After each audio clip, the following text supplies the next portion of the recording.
नमस्कार। अक्सर ऐसा होता है ना कि पुलिस का नाम सुनते ही या पुलिस स्टेशन जाने के ख्याल से ही हम थोड़ा हिचकिचाते हैं, डर सा लगता है।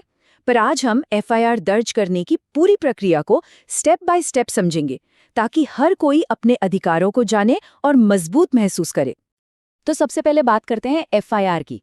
इसे ऐसे समझिए कि ये किसी भी पुलिस इन्वेस्टिगेशन का कह सकते हैं स्टार्टिंग पॉइंट है, पहली और सबसे जरूरी सीढ़ी।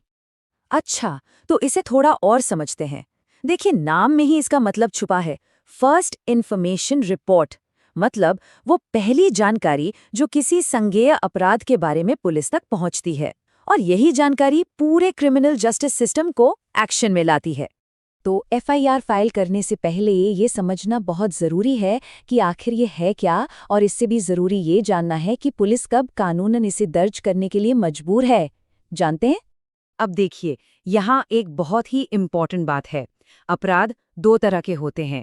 एक होते हैं संज्ञेय अपराध, मतलब सीरियस क्राइम्स, जैसे कि मर्डर, चोरी या हमला। इन मामलों में पुलिस को एफआईआर दर्ज करना ही पड़ता है, ये अनिवार्य है। दूसरे होते हैं असंज्ञेय अपराध, जिसमें पुलिस बिना कोर्ट के इजाजत के जांच शुरू नहीं कर सकती। और ये कोई छोटी मोटी बात नहीं है। देश की सबसे बड़ी अदालत मतलब सुप्रीम कोर्ट ने भी ये साफ साफ कहा है, अगर दी गई जानकारी से लगता है कि कोई गंभीर अपराध हुआ है तो पुलिस को बिना किसी शुरुआती जांच या देरी के एफआईआर दर्ज करनी ही होगी। एक और बात जो बहुत लोगों को नहीं पता, एफआईआर लिखवाने के लिए आपका विक्टिम होना जरूरी नहीं है। अगर किसी ने जुर्म होते हुए देखा है या किसी को भी किसी गंभीर अपराध की पक्की जानकारी है, तो वो एक जिम्मेदार नागरिक होने के नाते एफआईआर दर्ज करवा सकता है। ठीक है, तो अब जब हमें बेसिक बातें पता चल गई हैं, तो अब ये देखते हैं कि एक मजबूत शिकायत लिखते कैसे हैं, ताकि उस पर एक्शन जरूर हो। देखिए, आपकी कंप्लेंट में ये सारी चीजें होनी ही चाहिए। नाम, पता, घटना कब और कहाँ हुई, क्या क्या हुआ, कौन लोग शामिल थे। जितनी साफ और सटीक जानकारी होगी ना, पुलिस के लिए एक्शन लेना उतना ही आसान हो जाएगा। इसे ऐसे समझिए, आपकी कंप्लेंट सिर्फ फैक्ट्स की लिस्ट नहीं होनी चाहिए। ये एक कहानी की तरह हो जिसे पुलिस आसानी से समझ सके। पहले सिचुएशन के बारे में बताएं, फिर बताएं कि क्राइम कैसे हुआ, और आखिर में साफ साफ लिखें कि आप पुलिस से क्या एक्शन चाहते हैं। चलिए, अब मान लेते हैं कि आप अपनी शिकायत लेकर पुलिस स्टेशन पहुंच गए। तो वहां क्या होगा? प्रोसेस क्या है? आइए जानते हैं।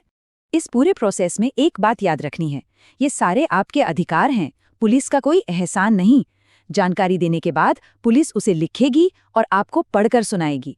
सब कुछ सही होने पर ही साइन करें। और हाँ, सबसे जरूरी, एफआईआर की एक कॉपी लेना आपका हक है, और वो भी बिल्कुल मुफ्त। लेकिन अब उस सिचुएशन की बात करते हैं जिससे सबसे ज्यादा डर लगता है। क्या हो अगर पुलिस एफआईआर लिखने से ही मना कर दे?